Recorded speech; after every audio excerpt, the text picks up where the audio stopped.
In this episode of GRXcerpts, we'll be talking about the collapse of Signature and Silicon Valley banks and the impact on cybersecurity, as well as new TSA measures for aviation, the U.S. National Cybersecurity Strategy, and CISA's Ransomware Vulnerability Warning Pilot Program, starting now.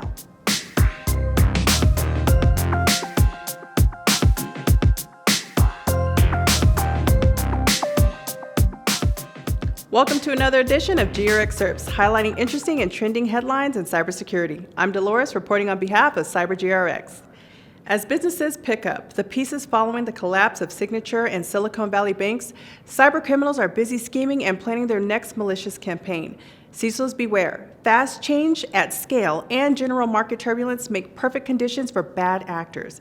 They prey on confusion, fear, and high-stress situations, and count on your employees to let their guard down, becoming more susceptible to their ploys.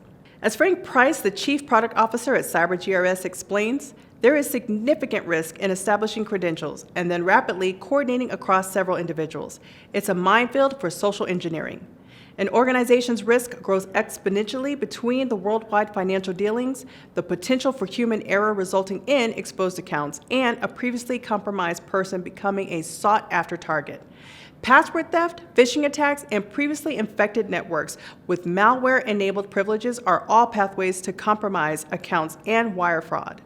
Multiple security researchers are already reporting that threat actors are registering suspicious domains, phishing pages, and conducting business email compromise attacks.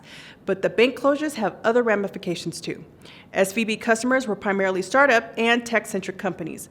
With capital now on hold, cybersecurity and data protection may take a backseat to basic business operations.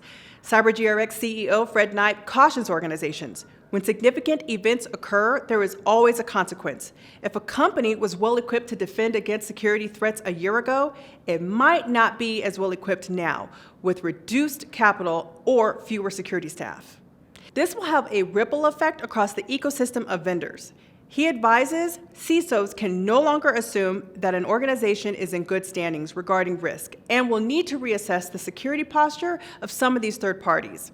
The message in all of this, know how you interact with your vendors and the risks associated with them so that when something disastrous happens, you can respond appropriately versus reacting in the moment. And the TSA has rolled out new cybersecurity measures as part of the Department of Homeland Security's efforts to increase the resilience of critical infrastructure with its aviation partners. Like many sectors, the aviation industry experienced increasing and persistent cyber threats, including attacks on major airports last fall. The new amendment requires TSA-regulated entities to develop an approved implementation plan that describes the steps they are taking to improve their cyber resilience and prevent disruption and degradation to their infrastructure.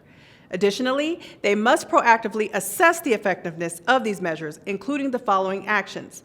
Develop the network segmentation policies and controls to ensure that operational technology systems can operate safely if an IT system has been compromised and vice versa. Create access control measures to secure and prevent unauthorized access to critical cyber systems. Implement continuous monitoring and detection procedures to defend against, detect, and respond to cybersecurity threats and anomalies that affect critical cyber system operations. Implement timely and systematic security patches and updates for operating systems, applications, drivers, and firmware on critical cyber systems to reduce the risk of exploitation. And earlier this month, the Biden-Harris administration announced the National Cybersecurity Strategy, which outlines steps to secure cyberspace and build a resilient digital ecosystem that is easier to defend than attack. The strategy impacts both private and public sectors, making it clear that minimum cybersecurity requirements will cascade across industries. Technology is a critical infrastructure, protecting technology is a national security imperative, and private enterprises are a critical dependency for national security. The strategy is centered around 5 pillars, including defending critical infrastructure, disrupting and dismantling threat actors, shaping market forces to drive security and resilience, including promoting privacy and the safety of personal data, investing in a resilient future, and forging international partnerships to pursue shared goals.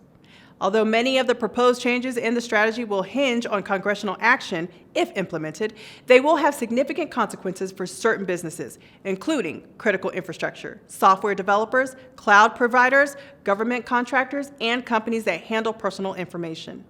And on a related note, CISA recently announced a new pilot program to help critical infrastructure entities protect their information systems from ransomware attacks, which have increased over the last 2 years.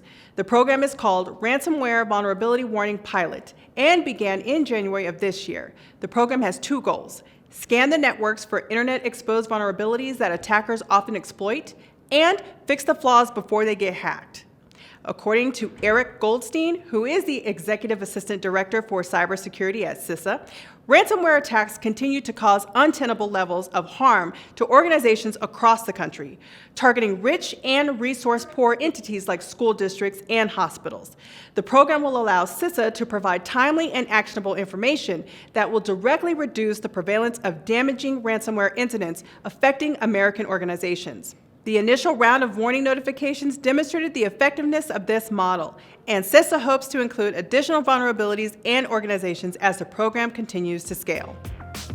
And that's it for this edition of GRXcerpts. Subscribe to our YouTube channel to receive alerts when future episodes are released.